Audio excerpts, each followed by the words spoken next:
Stephen A., what do you make of Elway's comments?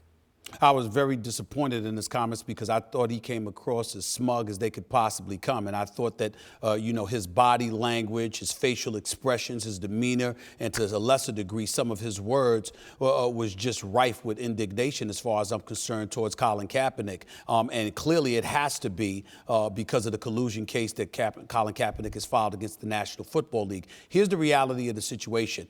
Before Colin Kaepernick ever took a knee, the Broncos were trying to work out a deal that would land Colin Kaepernick in a trade from San Francisco to the Denver Broncos. At that time, John Elway basically asked Colin Kaepernick to take about a 42% pay cut. He was guaranteed about $11.9 million. John Elway and these guys said, well, we want you, but we want you to knock that salary down to $7 million.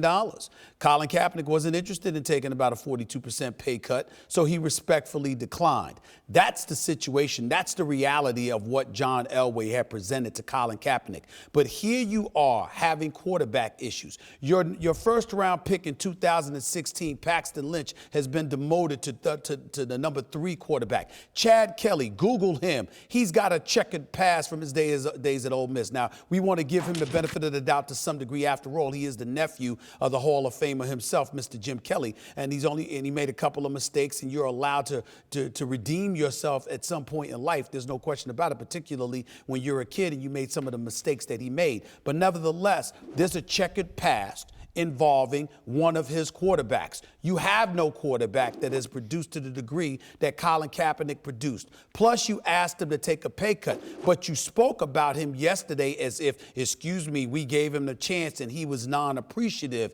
essentially alluding to his personality, his temperament, his mentality, et cetera, et cetera. And we all know where that's emanating from. I thought John Elway came across as incredibly smug and dismissive of Colin Kaepernick as somebody who should be grateful for receiving anything that he received in his NFL career when he clearly had earned it. And for it to come out of the mouth of John Elway, who's a Hall of Fame quarterback, arguably the greatest, not arguably, undisputably one of the greatest quarterbacks we've ever seen in NFL history, not to mention an elite executive in this game and a Super Bowl champion as an executive as well. It was incredibly disappointing to hear those words and just his overall position, just the ambiance, just the way he came across. To see that coming from John Elway, I was incredibly disappointed to see that way because it had me thinking about collusion and the whole national anthem protest and all of that stuff instead of Colin Kaepernick, the football player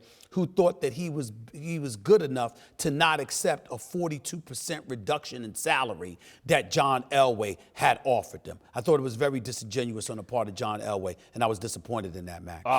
Okay, now you hit on it for me. I don't find what he said smug. Disingenuous, maybe. Look, we live in an age of, in a time, last several years especially, of disinformation. You know, in our politics, particularly coming out of Russia, right? They have a disinformation campaign across the world to destabilize places. And in other words, we're going to give you information that is incorrect, facts that are wrong, false. And we're going to try to sow discontent, or we're going to do it in order to mislead. So there is disinformation on the one hand. On the other hand, there is misleading information. So you say something that has truth to it, but it leads people to conclude something other than what they would conclude had you not misled them, had you presented them with all of the facts. Then the question is that misleading information intentional? Are you intentionally trying to cause an effect? Or is it unintentional? So what do we have here with John Elway? Is it disinformation? No, not disinformation. Can't accuse him of that. The information is accurate. Is it misleading? Yes, it is. Is it intentionally misleading? Oh, I would say it is safe to say that it is intentionally misleading. In other words, John Elway presented facts in order to cause an effect in people's thinking that is different than the effect that he would have caused had he presented context and the entire situation. So he wants to indemnify himself from accusations, obviously, that Colin Kaepernick is not being hired because of collusion or because that collusion is the result of his peaceful protest. And John Elway saying, don't look at me. This is a football thing. We tried to bring him in. He didn't want to come here. Mr. Elway, this was clearly before the peaceful protests. This predated any of these issues, at least before people were aware of a peaceful protest.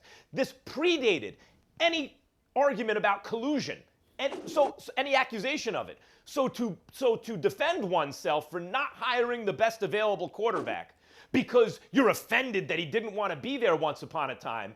Look, John Elway deserves credit for trying to pioneer the middle-class quarterback. Remember, Stephen A., he said, this guy might be a starter. I don't know if he's a franchise guy. Why pay him like a star? We'd like to create a middle class of quarterback. I think that's smart. We don't want to overpay a guy like Colin Kaepernick. We don't think he's worth 11. We think he's worth 7. Kaepernick felt differently, and things transpired the way they did.